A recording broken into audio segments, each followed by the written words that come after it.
السلام علیکم خواتین و حضرات، پیش خدمت ہے آج کا حسب حال۔ میں ہوں آپ کا میزبان جنید سلیم، شو میں میرا ساتھ دیں گی ناجیہ بیگ اور ہم سب کو بہت عزیز السلام علیکم ناظرین۔ السلام علیکم ناظرین، آج سب سے پہلے میں اپنے ملک کی آج سب سے پہلے میں ایک بہت ہی نازک اور حساس مسئلے پر بات کرنا چاہتا ہوں، لیکن وہی تم سے ایک ہی درخواست کہ بہت زیادہ سنجیدگی کے ساتھ سننا۔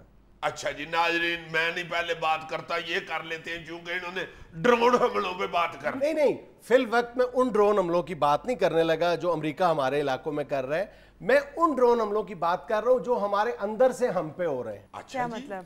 ہم نے بھی ڈرون بنا لیا۔ میں تمہیں ایک چھوٹی سی اس مسئلے کی سنگینی کو سمجھنے کے لیے تمہارے سامنے ایک صورتحال رکھ رہا ہوں کہ تم کسی بس میں سفر کر رہے ہو اور اچانک کوئی یعنی کچھ جو بندوق بردار لوگ ہیں وہ بس میں داخل ہو جاتے ہیں اور سارے مسافروں کی جیب سے شناختی کارڈ نکال لیتے ہیں۔ ان میں سے کچھ مسافروں کو الگ کر لیا جاتا ہے اور شناختی کارڈ پر لکھے ناموں سے ان کے فرقے کی پہچان کی جائے اور پھر ایک مخصوص فرقے کے لوگوں کو الگ کر کے قطار میں کھڑا کر کے گولیاں مار دی جائیں۔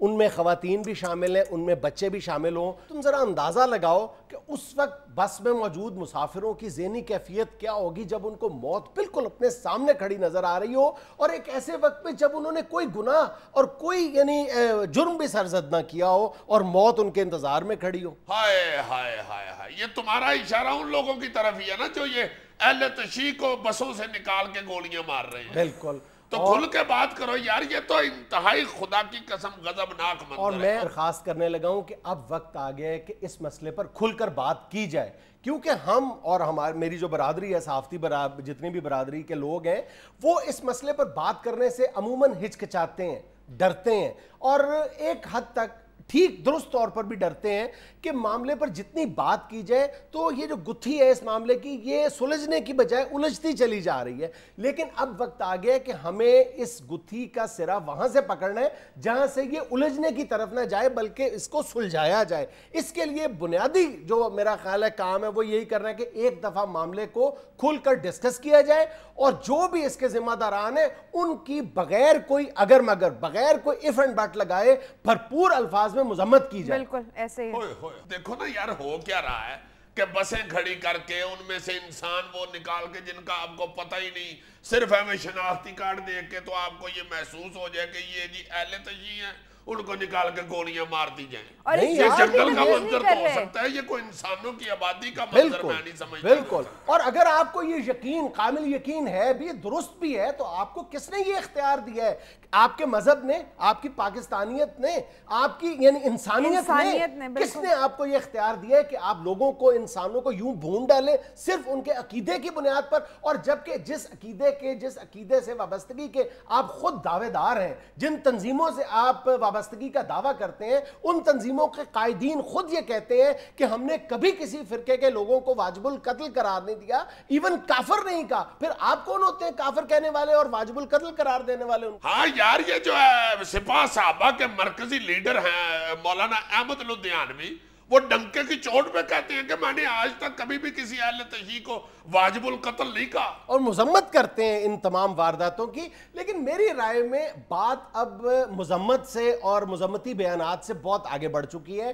اب ہمارے علماء کرام کا یہ فرض بنتا ہے دونوں طرف کے کہ اگر کسی اہل تشیع کا قتل ہوتا ہے تو جتنی بھی اہل سنت کی تنظیمیں ہیں جن پر جو شک کے دائرے میں آتی ہیں، ان کے مرکزی قائدین کو چاہیے کہ وہ اس مقتول کے جنازے میں شرکت کریں اور وہاں جا کے پرسہ دیں۔ اور اگر کسی سنی کا قتل ہوتا ہے تو پھر جتنی اہل تشیع کی تنظیمیں ہیں وہ جا کے سنیوں کے یعنی قتل کے جو مقتول ہے اس کے جنازے میں شرکت کریں اور اس کی مذمت کریں بغیر کوئی فن بٹ لگائے۔ ہاں، یہ علماء کو اب بیان بازی سے آگے جانا ہوگا، کیونکہ زخم بہت گہرے ہو چکے ہیں۔ اب ان زخموں پر پھہا رکھنا، اگر پھہا رکھنا چاہتے ہیں، اگر آپ کوئی مرہم رکھنا چاہتے ہیں تو اس کے لیے صرف زبان کافی نہیں، اس کے لیے آپ کو کچھ کر کے دکھانا پڑے گا۔ اور ایک اور میں تمہیں بات بتا دوں کہ یہ میڈیا کے لوگ بے شک اوپن بات یہ کرنا شروع کریں اور کرنی چاہیے، اس سے نہیں مسئلہ حل ہوگا۔ مسئلہ حل اسی سے ہوگا یہ جو تم کہہ رہے ہو۔ دیکھو، ہر فرقے کے جو عالم ہیں ان کو باہر نکلنا پڑے گا اور احتجاج کرنا پڑے گا اس طرح کے قتل عام۔ بالکل،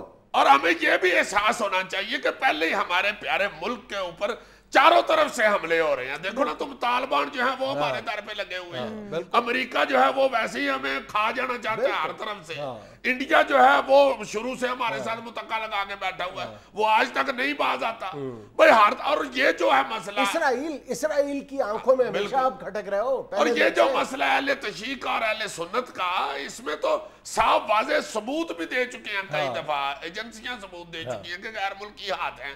تو پھر اگر ہم نہیں یہ دھیان کر رہے تو پھر یار اللہ ہی وارث ہے. اور یہ کہہ کہ غیر ملکی طاقتیں اس سارے معاملے میں ملوث ہیں, ہم کب تک اس معاملے کو قالین کے نیچے دھکیلتے رہیں گے؟ آخر اب یہ وقت آ گیا ہے کہ ہمیں اس مسئلے کو, یہ جو کشمکش ہے, اس کو نیچے جو ٹرکل ڈاؤن ہے عوام تک, یہ جو تاثر ہے ایک دوسرے کو کافر قرار دینے والا معاملہ, اس کو عوام تک پہنچنے سے روکنے کے لیے ہمیں ہر ممکن قدم اٹھانا چاہیے یار. بالکل. اور یہ سیدھی واضح سی بات ہے کہ اگر یہ غیر ملکی لوگوں کا ہاتھ ہے اس قتل عام میں یا اس طرح کی شرارتوں میں, تو استعمال تو ہمارے ہی ہاتھوں میں. ہاں بالکل یہی بات ہے کہ ہاتھ تو ہمارے ہی استعمال ہو رہے ہیں, اور غیر ملکی طاقتوں کا جہاں تک معاملہ ڈیفینیٹلی وہ ملوث ہے, شواہد موجود ہیں, یعنی کوئی انکار کر ہی نہیں سکتا ہے. دیکھو نا بڑے بڑے سوال ہیں جن کے کوئی جواب نہیں ہے, اور غیر ملکی طاقتوں کے ملوث ہونے کے حوالے سے ایک بات پہ غور کرو نا کہ یہ شیعوں کی کلنگ کے واقعات انہی جگہوں پہ کیوں ہو رہے ہیں جہاں پر پہلے ہی غیر ملکی طاقتیں اپنا کھیل کھیل رہی ہیں, بہت تواتر کے ساتھ, بہت استحکام کے ساتھ اپنا کھیل کھیل رہی ہیں.